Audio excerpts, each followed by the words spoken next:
Bismillahirrahmanirrahim. Assalamualaikum warahmatullahi wabarakatuh. Izin memperkenalkan diri, nama saya Hanika Parwana, NPM 2021 Di sini saya akan menjelaskan materi mengenai metodologi hukum Islam. Audit dan kajian subjek hukum Islam. Hukum dalam konsep ilmu usul fikih dibagi dua macam, yaitu hukum taklifi dan hukum wadi. Secara terminologi, hukum adalah kitab Allah yang berhubungan dengan perbuatan mukallaf dalam bentuk al-iqtida, al-takhir, dan al-wadi'. Ini maksud dengan kitab adalah firman Allah yang berupa perintah-perintah atau larangan-larangan.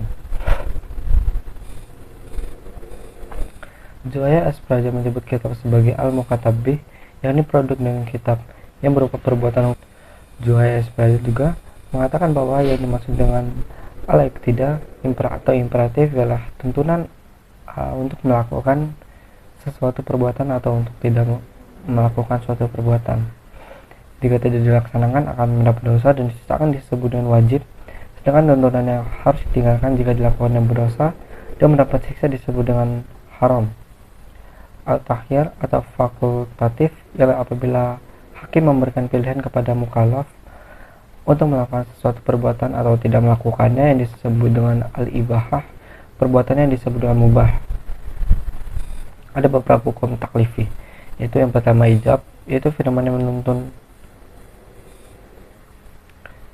suatu perbuatan dengan tuntutan yang pasti. Yang kedua nab, yaitu firman yang menuntut suatu perbuatan dengan tuntutan yang tidak pasti.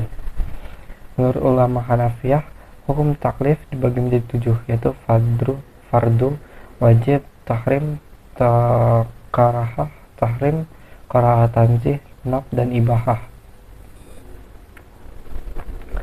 Menurut ulama Hanafiyah, jika suatu perintah didasarkan pada dalil yang pasti seperti Al-Quran dan hadis mutawatir, perintah itu disebut dengan perintah fardu.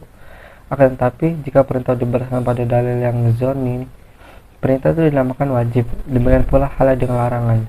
Jika larangan itu berdasarkan pada dalil yang qat'i, disebut haram.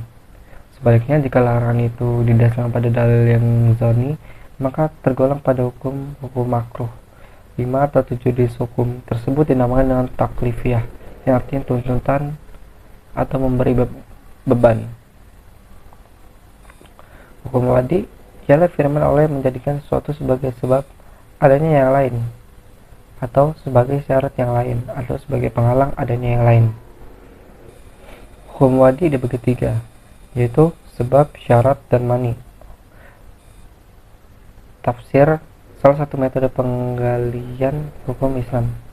Al-Quran dan Sunnah diyakini sebagai sumber hukum Islam. Kemudian nas-nas yang terkandung dalamnya ditujukan untuk mukallaf, maka untuk mempermudah pelaksanaan hukum yang dimaksud, upaya ulama di bidang usul fikih dan bidang fikih mulai menggunakan pendekatan rasio dalam menggali makna yang dimaksud yang dikandung oleh kedua sumber hukum tersebut. Al-Quran sebagai sumber hukum Islam. Ada kalanya ayat tersebut saling menafsirkan karena adanya munasabah al-ayah, tetapi tidak jarang ayat tersebut membutuhkan hadis untuk menjelaskan atau melakukan pendekatan ijtihad yang sepenuhnya menggunakan rasio. Ijtihad sebagai metode penggalian hukum Islam. Ijtihad berasal dari kata jahdah, artinya al-makayyah atau sulit, berat, susah, atau sukar.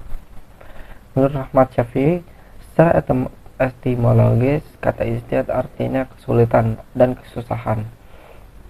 Juga diartikan dengan kesanggupan dan kemampuan. Kata Juhudah, yang selanjutnya menjadi ijtihad diartikan sebagai pekerjaan yang dilakukan dengan sungguh-sungguh dan mengerahkan semua tenaga.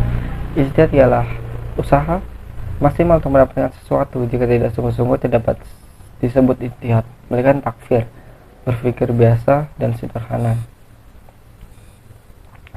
Abdul Wahab Khalaf mendefinisikan ijtihad menurut ulama usul, yaitu mengerahkan daya dan kemampuan untuk menghasilkan hukum syara' dan dari dalil-dalil syariah yang terperinci.